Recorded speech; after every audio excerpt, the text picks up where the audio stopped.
Hello everyone and welcome back to Milo Farms. Well, we have a different video today. We're going to be mounting this split rim or split ring wheel to this tire right here. So this is the best case scenario that you'd have with something like this, with brand new wheel, brand new ring, and brand new tire in a garage on a floor where you have a place to work on it. So this is just kind of an example. The first thing to think about with these wheels is these wheels are extremely dangerous. If this particular ring comes off the wheel when you're inflating it, it's been known to kill people or injure people really seriously. So this is something to do under your own risk, not something that I would recommend doing without a cage or without chains or something like that to secure it and make it safe. So this is just an example of how we can do it here in the shop. So we'll go ahead and get started. So first thing we've done is we've already put the tube in the tire. We removed the core out of the valve stem and put the flap in, so the tube is in here and protected by this flap. The hole for the valve stem is right here on this side, so we're going to go ahead and start with the valve stem at this direction. This valve stem originally was designed to be curved, to curve in here and pop out here, but the tubes that are available currently at a reasonable price for this particular wheel only have a straight stem, so you'll be able to access them from behind. So you'll go ahead and stick the stem in there and start slipping this down. You could use soap on this to make it easier, but it makes an awful mess, so we're trying not to do that. You can lift it up on the back, make sure the stem is started in the hole. Sometimes these stems are a little difficult, and in this case the wheel wasn't quite straight. So there we go, we got it through and pretty much straight. So we'll go ahead and set the wheel down. What we've done is put a board under this plywood, or excuse me, a board under this blanket for the center of the wheel to sit on, so as we push on it, the wheel doesn't sink down into the blanket. Then we have our split ring right here, and we're going to put the crack in the split ring opposite the valve stem. So we'll start over here. Using our weight, we'll push down on the wheel and push down on the ring and start working it around. This is a pretty easy situation here because these rings are not terribly stiff or terribly tight. So you just keep working it around just like this.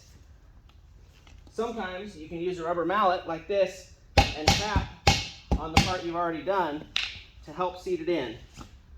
But just keep working your way around just like this, all the way around to the last part. As you can see, it's in all the way around. And now the last part right there, it snaps in. And you can see it's pulled together here. You can tap it all the way around with your mallet to make sure it's in and it's seated and tight. So now we'll take it over and inflate it. So this is the part where it actually becomes dangerous. What you can do is, if you have an inflator cage, you can put this entire wheel in the cage, or you can take chains and wrap them through the middle and loop chain all the way around the entire wheel. So around here, just all the way around, then if it does come apart, it'll all stay contained.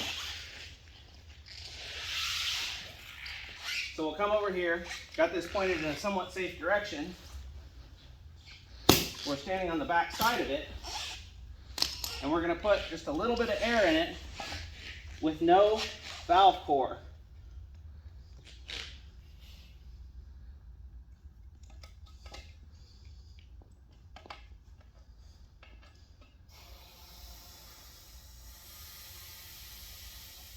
So there it is. We put a little bit of air in it, and we're going to let the air back out, making sure the ring is seated all the way around.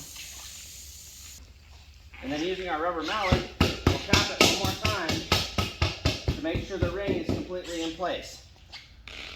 So we've got our valve stem core. We'll go ahead and put that back in.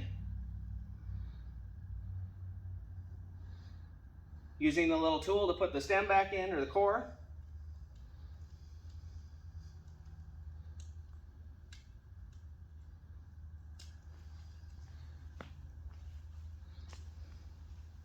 That's tightened back up.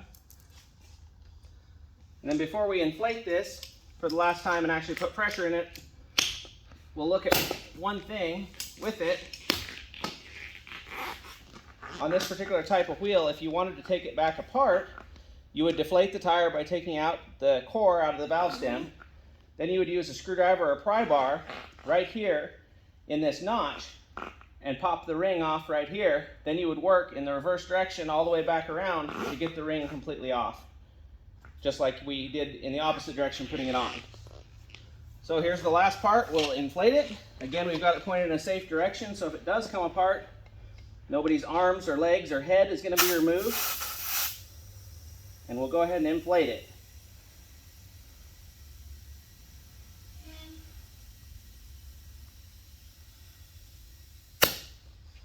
There we go. We'll check the pressure in that, make sure it's around 35 psi, which is what these call for, and everything's good to go.